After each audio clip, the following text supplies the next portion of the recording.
여러분 안녕하십니까? 경제 현장 오늘입니다. 예상대로 한국은행이 기준금리를 동결했습니다. 하지만 중요한 건 앞으로죠. 미국을 포함한 주요국들이 다시 금리 인상의 시그널을 보내고 있습니다. 우리 내부 경제적으로는 부동산 시장의 반등 조짐, 이와 맞물린 가계부채의 증가가 금리 향방의 변수로 떠오르고 있습니다. 자세히 짚어보겠습니다. 경제 현장 오늘 지금 시작합니다.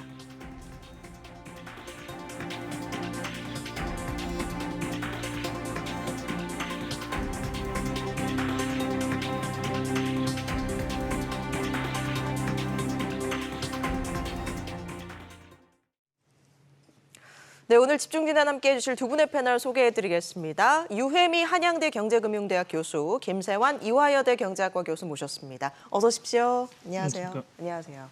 자, 2월과 4월, 5월 그리고 이번까지 4번 연속 반년째 3.5% 금리를 유지했습니다. 일단 오늘 결정 어떻게 보고 계세요? 네, 말씀하신 대로 한국은행이 계속해서 이제 4차례 걸쳐서 기준금리를 동결했는데요. 이거는 이제 시장에서는 굉장히 예상을 하던 결정입니다. 예. 거의 뭐 채권 시장 투자자들의 거의 90% 이상이 동결을 하리라고 본 상황이고요. 지금 어떻게 생각하면 한국은행이 기준금리를 동결하는 것 외에는 굳이 다른 선택지가 있지 않다고 생각이 듭니다.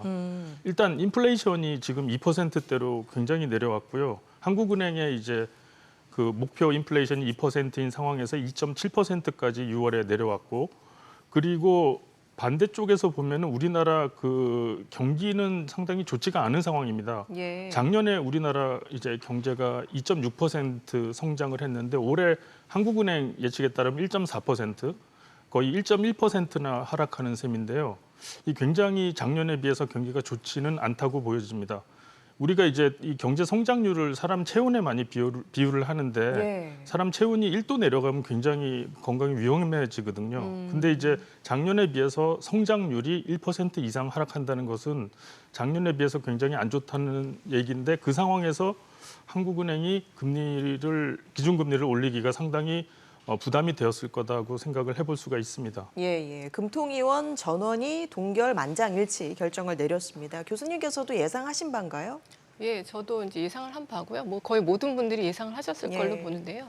금리가 이제 동결이 되었지만 금리가 그럼 어떤 식으로 다르게 변할 수 있었을까 생각을 해보면 추가 금리 인상이 가능하지 않았을까라고 생각을 해볼 때 이 이유는 이제 크게 미 연준이 추가적인 금리 인상을 1, 2회 정도 더 하겠다라고 이제 발표를 한 영향이 컸거든요. 그러면 한미 금리 격차가 지금 현재도 사상 최고치인 1.75%포인트인데 만약에 한국은행이 기준금리를 또 동결한다면 앞으로 이제 더 벌어질 일만 남았으니까 외환 시장의 불안 같은 걸 고려하면 올리지 않을까, 뭐 이런 가능성도 생각을 해볼 수가 있었을 텐데요. 사실 외환 시장은 지금 안정적인 모습을 보이고 있고, 어저께 사실은 미국에서 이제 소비자 물가 상승률이 발표가 되면서 예상보다 좀 더 낮게 나왔거든요. 이것 때문에 추가 금리 인상이 있더라도 한 번 정도, 그거보다 더 하지는 않겠다라는 이제 예상이 퍼지면서 사실은 오늘 기준금리를 동결했지만 환율은 더 하락하는 그런 모습을 보이고 있거든요. 그래서 외환 시장의 이제 불안은 거의 이제 아직은 지금 현재는 불안 요소라고 이제 볼 수가 없는 것 같고, 가계 부채가 최근에 좀 다시 증가를 하면서 이 부분 때문에 금리 인상이 필요하지 않을까 하는 얘기도 조금은 나왔었거든요. 근데 가계 부채 부분도 사실은 이제 추가 금리 인상을 대응하기에는 아직 이제 그 재상승을 시작한 지가 얼마 되지 않았고, 이게 추세적인 상승인지 아니면 반등인지에 대해서 조금 더 데이터를 보고 살펴볼 필요가 있을 것으로 보기 때문에 현재로서는 물가 안정에 좀 더 주안점을 두고, 그다음에 경기가 이제 부진해지는 측면도 고려를 해서 금리를 동결하는 것으로 결정을 한 것으로 생각됩니다. 예. 우선 동결의 배경부터 좀 자세히 짚어보겠습니다. 오늘 금리 발표가 있은 직후에 이창용 총재 그 기자회견이 있었는데요. 좀 주의 깊게 들었던 부분 있으실까요? 네, 이창용 총재가 이제 기자회견에서 이제 분명히 밝힌 부분이 있는데요. 그게 이번에 금리를 동결하였지만 금리를 인하하지는 않겠다는 그 뜻을 분명히 했습니다. 그러면서 이제 상황이 변하면 언제라도 기준금리를 한국은행이 인상할 수가 있다라는 그 상승의 여지도 남겨두었습니다. 지금 상당 기간 그 인플레이션이 한국은행의 인플레이션 목표인 2%를 넘을 걸로 예상이 되고 또 지금 유혜미 교수님이 지적하신 대로 가계부채 문제도 심각해질 수가 있기 때문에 예, 예. 그런 상황 변화에 따라서 한국은행은 언제라도 기준금리를 상승할 수가 있다라는 말을 분명히 했고요. 그 말은 지금 단기적으로는 그 금융통화위원회에서 금리를 올리거나 고정시킬 수 있지만 전체적으로 1년, 2년의 그 윈도우 큰 그림을 보면은 긴축 기조, 즉 금리를 계속해서 높게 유지하고 그리고 통화 공급을 제한적으로 하겠다는 긴축 기조를 유지한다는 뜻으로 볼 수가 있습니다. 예, 예. 유혜미 교수님께서는 이창용 총재의 발언 중에 주의 깊게 들었던 부분 어떤 게 있으실까요? 크게 이제 두 가지가 있는데요. 첫 번째는 최근에 아무래도 가계부채 데이터가 발표가 돼서 그런지 그 부분에 대해서 기자분들의 질문이 굉장히 많았어요. 예, 예. 그래서 이 부분이 사실은 이창용 총재도 우려스럽다는 얘기를 했거든요. 그러니까 가계부채가 그동안 굉장히 이제 급격히 증가하다가 지난 한 1년여간 이제 좀 디레버리징이라고 하죠. 가계부채가 축소되는 그런 경향이 나타났는데 우리나라 가계부채 규모가 GDP 대비해서 계속 굉장히 크다는 것은 계속해서 지적되어 온 문제거든요. 예, 예. 그런데 최근에 4월부터 다시 가계부채가 재상승하는 것이 그 우려를 이제 좀 더 가중시키는 그런 요인으로 작용할 수 있을 것 같은데 이 부분을 위해서 이제 기준금리를 인상한다든지 하는 그런 정책이 필요하지는 않은지에 대해서 질문이 굉장히 쏟아졌는데 예. 현재로서는 기준금리 인상 같은 거시적인 정책보다는 이제 미시적인 정책 수단을 사용해서 대응하는 것이 낫다고 본다는 이제 발언을 했습니다. 그래서 추가 금리 인상의 가능성을 열어두긴 했지만 예, 예. 가계부채 때문에 이제 성급하게 기준금리를 인상할 것으로 보이지는 않고요. 어. 그러면 또 하나 금리를 또 인하하는 것에 대한 경계감도 굉장히 강하게 드러냈거든요. 그래서 금리를 그러면 올리지 않을 거면 계속해서 동결하다가 언젠가는 인하를 할 텐데 예. 그 시점이 언제인지에 대해서도 굉장히 질문이 쏟아졌는데 예. 금리를 인하하는 것은 현재 고려하고 있지 않고 금리를 인하하는 시점은 우리가 이제 물가 안정에 주안점을 두고 총화 정책을 운영하고 있다 보니까 물가 안정이 정말 이제 확실하다. 혹은 물가 그 상승률이 그 목표치인 연 2%로 수렴한다는 것을 거의 확신할 수 있을 때까지는 금리 인하를 고려하고 있지 않다는 점을 굉장히 분명히 했다는 점에서 예, 예. 앞으로 어떤 식으로 이제 금리가 움직일지에 대한 여러 가지 그 의문점들에 대해서 어느 정도 이제 방향성을 제시하는 발언을 했다고 볼 수 있겠습니다. 예, 예. 금리 인하로 가기까지는 좀 아직 멀어 보이고 동결 내지는 상승 기조로 가지 않을까 싶은데요. 짚어주셨듯이 그 상승의 필요성 가장 큰 지금 현재로서는 가계부채 문제일까요? 최근에 부동산 시장이 좀 꿈틀거리는 것도 가계부채와 연결이 되는 부분이잖아요. 네, 그렇습니다. 지금 가계부채가 그 지난 3년 동안 우리나라에서 가장 큰 그 아킬레스건이다. 경제 전체 예. 시스템에서 이런 얘기를 많이 했는데 이제 그 가계부채가 너무 급속히 규모도 규모지만 급속히 늘어나는 게 문제였습니다. 그게 이제 당연히 지난 3년간 이제 그 아파트 가격이 너무 뛰다 보니까 그 주택담보대출을 더 많이 할 수밖에 없는 상황이 이어져서 그랬는데요.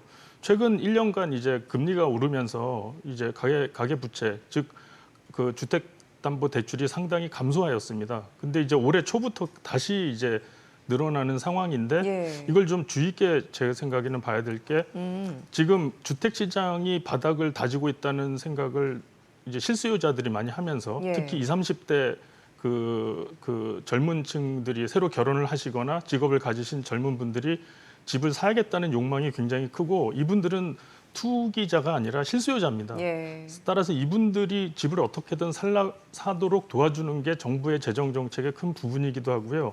최근에 이제 젊은 세대들의 뭐 결혼 문제, 출산 문제, 여러 가지 인구 감소 문제랑 맞물려서 젊은 세대들에게 어떻게든 쉽게 대출을 통해서라도 집을 마련하도록 도와줘야 된다는 그런 범정부적인 이렇게 어떻게 컨센서스가 이루어지는 상황에서 이걸 막기는 참 어려운 상황이라고 보여집니다. 정부는 이제 젊은 이제 부부나 젊은이들이 집을 살 수 있도록 DSR 제한 같은 것도 거의 다 풀어준 상황인데요. 따라서 이렇게 자연스럽게 실수요자들이 집을 더 살려고 하는 수요 증가로 인해서 가계대출, 특히 주택담보대출이 늘어나는 것을 한국은행이 금리 인상으로서 정말 막을 것이냐, 이거는 저는 상당히 의문스럽습니다. 예. 한국은행이 어떻게 보면은 정부와의 굉장히 어떤 높은 단에 있어서 정책과의 충돌이라고 보일 수도 있고요. 오늘 또 이창용 총재가 이런 젊은이들의 그 결혼 문제라든지 인구 감소 문제를 사실 한국은행의 다루는 주제는 아니지만 그걸 예. 언급하기도 했습니다. 예, 예. 따라서 이게 전체적으로 보면 한국은행도 이런 우리나라 인구 감소 문제, 출생 감소 문제나 그리고 성장에 더 그 가중치가 한국은행도 움직이고 있다 이런 신호로 볼 수도 있을 것 같습니다. 예, 예. 금리 상승을 고민할 수밖에 없는 배경, 가계대출의 증가가 있고요. 또 하나는 이제 주요국들의 상승 조짐이 보이고 있다는 거예요. 금리 격차라는 이런 측면에서 봤을 때 우리도 그럼 어쩔 수 없이 따라 올려야 되는 그런 상황이 생길 수도 있는 거잖아요. 그런 가능성을 완전히 배제할 수는 없긴 하지만 현재까지는 그것 때문에 이제 추가 금리 인상을 진행할 것으로 보이지는 않고 있는데요. 미 연준에서도 추가 금리를 적어도 한 번 내지는 혹은 2번 정도까지 더 올릴 수 있다라는 얘기가 나오고 있는데 어저께 나온 이제 미국의 소비자 물가 상승률이 좀 둔화되는 모습을 보이면서 그 2번, 3번 정도 추가 금리 인상보다는 뭐 한 번 정도에서 그치지 않을까 하는 그런 예상이 좀 커지고 있기도 하고요. 예. 그리고 가장 이제 우려가 되는 점은 아무래도 한미 금리 격차가 벌어지면서 이것이 외환 시장의 불안 혹은 외국인 자금의 유출 이런 것으로 연결되지 않을까 하는 그런 우려인데요. 지금 현재까지도 사상 최고치인 1.75%포인트까지 한미 금리 격차가 벌어지긴 했지만 그 주식시장과 채권시장에서 외국인 자금이 모두 다 빠져나간다든지 하는 그런 조짐은 보이고 있지 않고요. 오히려 환율은 최근에 굉장히 안정된 모습을 보이고 있거든요. 그리고 최근에 주식시장에서는 조금 외국인 자금이 빠져나가는 흐름을 보이고 있지만 채권시장으로는 순유입이 지속되고 있는 데다가 우리나라 채권시장에 들어오는 자금들은 사실 외국의 국부펀드라든지 하는 굉장히 장기적인 투자 자금들입니다. 그래서 예. 한미 금리 격차가 좀 벌어지게 된다고 하더라도 갑작스럽게 유출된 우려는 그렇게 크지 않다고 보기 때문에 한미 금리 격차 그 자체라기보다는 경제가 전반적으로 좀 안정적인 흐름을 보이는지 요거에 따라서 외국인 투자 자금이라든지 아니면 환율이 더 움직일 것으로 생각을 한다면 예. 그 한미 금리 격차가 확대될 것을 우려해서 금리를 추가적으로 인상할 가능성은 굉장히 낮다고 보고 있습니다. 알겠습니다. 또 금리 결정에 가장 큰 영향을 주는 게 또 물가 상황이잖아요. 근데 뭐 지난해 크게 치솟았던 것에 비하면 지금 좀 안정을 찾았다고 볼 수도 있지만 또 여전히 아직은 불안하다, 시기상조다라는 분석들도 계속 나오고 있거든요. 물가 상황은 어떻게 봐야 될까요? 네, 지금 물가가 앞서 말씀드린 대로 뭐 6월 기준으로 전년 대비 2.7% 이제 물가가 상승한 걸로 나오는데요. 이게 물가 상승 전체 이제 물가를 계산하는 그 품목이 한 490개 됩니다. 예. 우리가 많이 쓰는 그런 물품들의 가격의 평균값이 이제 물가 지수라고 볼 수가 있는데 그것이 작년에 비해서 6월에 2.7% 상승을 했고 지금 한국은행의 그 물가 상승 목표인 2%에 굉장히 근접해서 물가가 안정되었다 이렇게 일반적으로 표현할 수는 있습니다. 예. 하지만 이제 물가 상승을 볼 때 우리가 꼭 같이 보는 게 근원 인플레이션이라고 그 인플레이션 아까 490개 그 항목 중에서 석유류나 그 농산품을 제외하고 보는 근원 인플레이션이 있는데 예, 이것은 4.1%나 상승을 했습니다. 이게 재밌는 현상이 코로나 기간에 동안에 이제 물가가 막 빨리 오를 때는 일반 물가가 더 그 높고 그 근원 물가가 더 낮은 상황이었는데 지금은 근원 물가가 더 높은 상황입니다. 왜냐하면 근원 물가가 빠뜨리는 이 석유류랑 그 농산물 가격이 예. 워낙 안정되다 보니까 그 일반 물가는 오히려 더 낮게 오르고 있는데 근원 물가는 그 굉장히 오르고 있는 석유류랑 농산물이 빠진 근원 물가는 4%대로 지금 계속 아주 강하게 오르는 상황입니다. 예. 그래서 이 말은 뭐냐면 정리를 하면은 근원 물가가 계속 이렇게 높이 오른다는 건 앞으로 물가가 쉽게 내려가지 않을 수 있다는 그런 강력한 신호이기도 합니다. 또 한 가지 이제 지금 물가를 평가하는데 많이 보는 게 이제 생산자 물가 지수인데요. 예. 생산자 물가 지수들은 이제 제조업에서 많이 쓰는 물품을 이제 평균 가격이라고 볼 수가 있는데 그것이 오르면은 이제 생산자들이 가격을 올리게 되니까 일반 물가가 또 오르게 되는데 이 생산자 물가는 상당히 안정돼 있습니다. 지금 1%대인데요. 예. 따라서 지금 2.7%인 물가는 쉽게 내려갈 것 같이 보이지는 않고 이게 그 어느 정도 2%랑 2.7% 사이에서 굉장히 올해 말까지는 연속되는 물가 수준이 아닌가 이렇게 일반적으로 예측을 해볼 수가 있습니다. 예, 예. 석유류는 뭐 국제 가격이 안정된 영향인 것 같고 식료품 뭐 최근에 정부가 뭐 일종의 압박을 해서일까요? 물가 상황 지금 어떻게 보고 계세요, 유 교수님은? 예, 우리가 네. 그냥 수치로만 보면 헤드라인 물가 상승률이 2.7%까지 내려왔으니까 목표치인 2%하고 그렇게 멀지 않다라고 볼 수가 있을 수도 있는데 아까 말씀하셨듯이 근원 인플레이션율이 중요한 예. 거거든요. 근데 근원 인플레이션율은 이제 농산물하고 그 석유류를 제외한 것도 있고 예. OECD 기준으로 보면 식료품하고 에너지를 제외하고 보기도 하거든요. 이것도 이제 3.5%입니다. 그러니까 물가 목표치보다는 상당히 높은 수준이죠.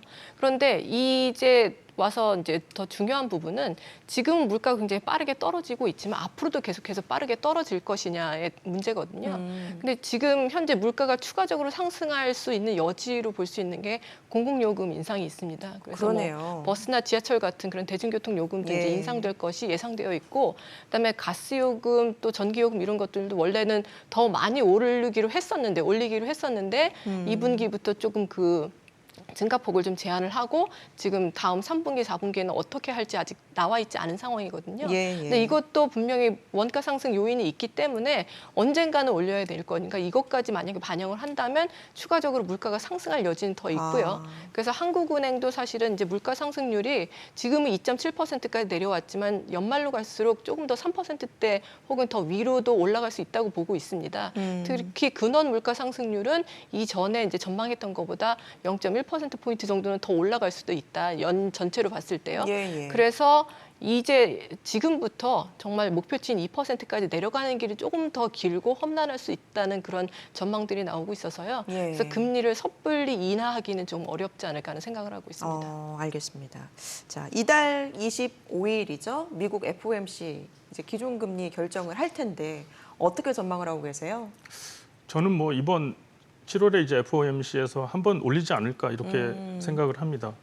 지금 이제 미국이 1년 동안 12개월 동안 작년 초부터 5% 정도를 그냥 금리를 계속 올려버렸는데 지금 미국 기준금리가 그래서 5.25%가 됐는데 이게 쉽게 표현하면 한 달에 0.5%씩 계속 올린 겁니다. 1년 동안. 이 굉장히 빠른 미국 역사상 거의 제일 빠른 금리 인상 속도였는데 지금 지난달에 그렇게 올리다가 쉬었거든요. 예. 6월에 쉬었는데 쉬고 나서 이제 연준의 중요한 분들이 발언을 하는데 꼭 올릴 거다라는 강력한 신호를 주기는 했습니다. 예, 예. 그래서 이제 이제 시장에서는 한 번 아니면 두 번은 꼭 올리겠구나, 0.25%씩 네. 두 번까지는 올리겠구나 생각을 하는데 이제 어제 미국의 이제 물가 수준이 발표가 예. 됐는데 연율로 놀랍게도 3% 수준으로 내려왔습니다. 그래서 이제 이게 그 말은 6월 이제 인플레이션이 미국이 3%로 내려왔다는 거는 그 전달에 비해서 1%가 내려온 거거든요. 예, 예. 그래서 이제 연율로 보면은 미국 5월, 6월에 각각 1%씩 연율로 그 인플레이션이 내려온 상황입니다. 그래서 굉장히 이렇게 급격히 하락하는 인플레이션을 보고 연준에서 어떻게 판단할지가 지금 예. 방금 그 인플레이션 자료가 발표됐기 때문에 그 모호하기는 한데 그래요? 그래도 아마 한 번 올리지는 않을까. 워낙 그 지금 올리겠다고 그렇게 강경 기조로 계속 밀고 나가겠다는 발언을 해왔기 때문에 이번 7월에는 한 번 올리고 그 다음에 미국 물가가 더 어떻게 진행되는지 그리고 미국 노동시장이 어떻게 진행되는지를 보고 나서 그 다음에 결정하지 않을까 이렇게 생각이 듭니다. 예, 예. 지금 미국의 기준금리 결정을 상당히 예의주시하고 있는 상황인데 사실 인상을 할 것으로 조금 어느 정도 예상을 했는데 물가 지수가 발표되고 나서 좀 변수가 다시 될 수 있다라는 지적해 주셨거든요. 어떻게 보세요?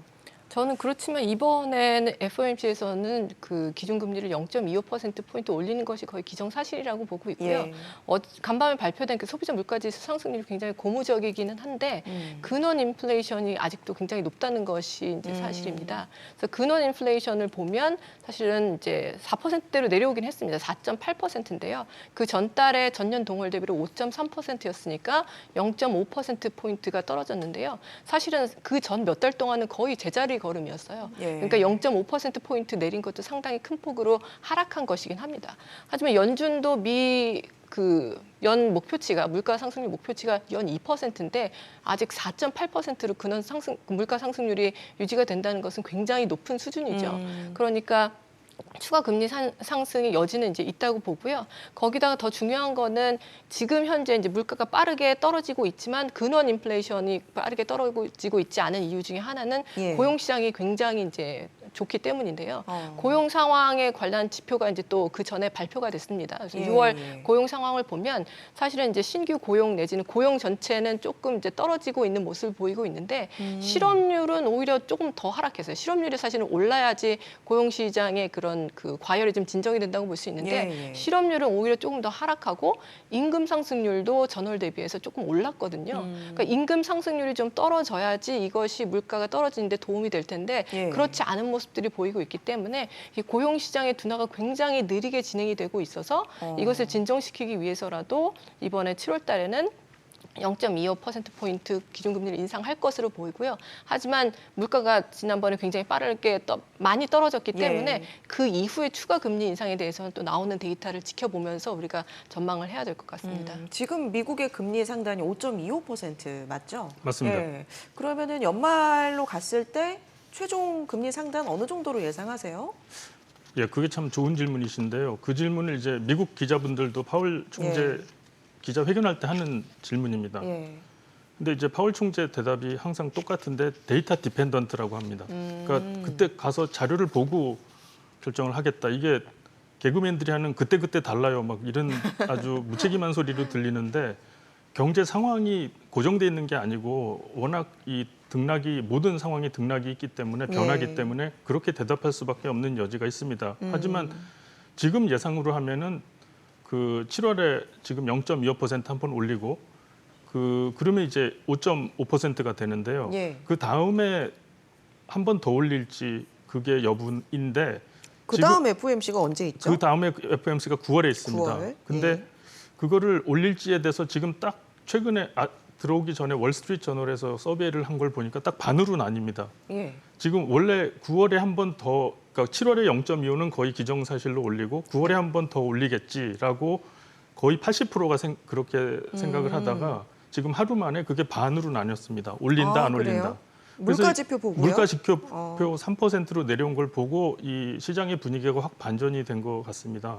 저도 그 부분에 대해서는 어떻게 판단을 해야 될지 혼란스러운 부분이 있는데요. 저는 한 번 더 올리지 않을까 생각이 듭니다. 따라서 올해 말까지 5.75, 9월은 아니더라도 연말로 가면서 한 번 더 올려서 예. 5.75에서 마감하지 않을까 이렇게 지금으로서는 생각이 듭니다. 전문가들도 이번 물가 지표가 상당히 좀 변수로 보고 계시는 것 같아요. 반반으로 나뉜다고 하니까. 유희미 교수님은 어떻게 보세요? 저는 현재 나온 데이터까지를 봤을 때는 예. 그냥 5.5%에서 이제 멈추지 않을까 하는 생각을 하고 그래요? 있는데요. 그러니까 7월 달에 한 번 더 인상을 하고 그 이후에는 동결하는 것에 조금 더 무게를 두고 있는데요. 그 이유는 일단 물가 상승률이 지금 이제 이번 달 6월 달에 확 꺾이긴 했는데 이게 이제 앞으로 어느 정도 이제 꺾일지를 좀 지켜봐야 되겠지만 그래도 그 전까지 굉장히 좀 스티키하게 끈적끈적하게 머물러 있던 근원 물가 상승률이 좀 떨어졌다는 데 조금 더 방점을 두고 있고요. 그다음에 고용 시장이 아주 천천히긴 하지만 둔화되는 모습을 보이고 있긴 하거든요. 그러니까 이 둔화되는 것이 이제 7월, 8월까지 어떻게 진행되는지에 따라서 예, 그 예. 이후에 추가 금리 인상이 더 필요할지 아닐지를 결정을 하게 될 텐데 지금 물가 상승률이 떨어지면서 고용 시장도 좀 경제 활동 참가율이 지금은 약간 멈춰 있지만 이게 조금 더 확대되면서 노동 공급이 늘고 그다음에 임금 상승률도 조금 더 떨어지고 하게 되면 이런 부분을 바탕으로 해서 추가 금리까지 인상까지는 아니고 한 번 올리고 그다음에는 동결하는 방향으로 좀 정해지지 않을까 조심스럽게 예상을 해봅니다. 예. 물가 지표가 발표되고 나서 또 FOMC를 앞두고 있는 지금 이 상황에서 미국 주식시장 분위기는 어때요? 네, 어제 미국 소비자 물가 지수가 예. 연율로 3% 6월밖에 이제 오르지 않았다는 그 일종의 좋은 소식이죠. 그게 이제 발표가 되고 나서 이제 어제 미국 모든 주가 지수가 다 상승을 했습니다. 그래서 나스닥은 1.2% 상승하고 대표 지수인 S&P 500도 0.7% 상승을 했는데요. 이제 우리가 냉정하게 지금 생각해 보면 지난 3년 동안 코로나 혼란스러운 기간 동안 경제가 안 좋았는데 주식이 오른 이유는 거의 한 가지밖에 없습니다. 예. 제로 금리와 무한대 유동성 공급. 이제 경제가 안 좋으면 당연히 주식이 안 좋은 게 과거의 예였는데 거의 처음으로 21세기 들어서 거의 처음으로 경제가 안 좋은데 주식이 굉장히 화량을 보였던 상황이 지난 3년간의 상황인데 그 힘이 이제 제로금리의 힘인 것 같습니다. 근데 이제 이 제로금리, 그러니까 금리를 낮출 수 있는 여지가 어디서 나오냐면 지금 인플레이션이 낮아지는 데서 나오는 건데 예. 인플레이션이 이렇게 낮게 숫자가 나옴으로써 이제 연준이 금리를 더 이상 확 올리지는 않겠지. 이 믿음만 하나 갖는 것 갖고도 이제 주식 투자자들이 굉장히 긍정적인 마음을 가질 수가 있는데요. 따라서 그 어제 주식 미국이 뛴 걸 보면은 이제 일반 시중은행들이 많이 떴습니다. 시티은행이나 뱅크 오브 아메리카 많이 떴는데 이게 이제 금리가 앞으로 내려가면은 이제 이들이 대출을 늘려서 모기지 대출도 늘리고 여러 가지 개인 대출도 늘려서 이제 수익성이 좋아지겠지. 이게 당장 시장에 반영됐다고 볼 수가 있습니다. 또 금리가 더 이렇게 내려갈 수 있는 여지를 보여주는 인플레이션, 낮은 인플레이션이 앞으로 계속 발표가 되면은 예. 테크 기업이 그동안 상당히 고금리로 굉장히 고생을 했는데 테크 기업이 일반적으로 금리에 더 민감하다고 알려져 있습니다. 그래서 이제 테크 기업들도 굉장히 그 주식의 상승 가능성이 높게 볼 수가 있다고 봅니다.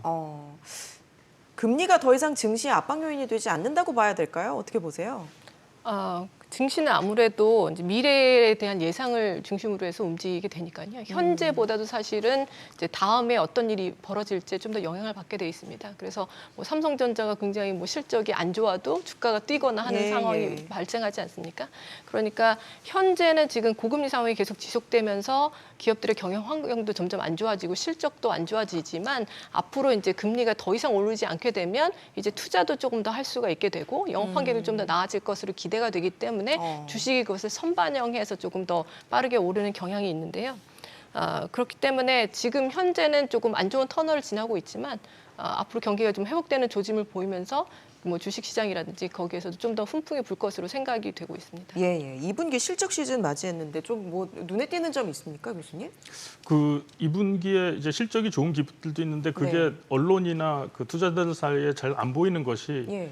지금 그 금리가 워낙 높다 보니까 지난 3년보다 금리가 워낙 높다 보니까 유혜미 교수님 지적하신 대로 기업의 실적이 좋아도 결국 그 돈을 가지고 앞으로 그 은행에 대출을 갚는다든가 또 임금도 그동안 많이 올랐으니까 임금을 올려줘야 된다든가 이런 순이익이 감소할 요인이 많기 때문에 그 일부 개별 기업들이 예를 들어서 일부 테크 기업들이 뭐 대단한 경영상의 이점을 봤다 그래서 그 주가가 뛸 수밖에 없는 상황에도 그게 그렇게 투자자들의 이목을 끌지 못하는 상황이 좀 많이 보이는 것 같습니다. 유혜미 교수님 혹시 첨언하실 내용 있으실까요?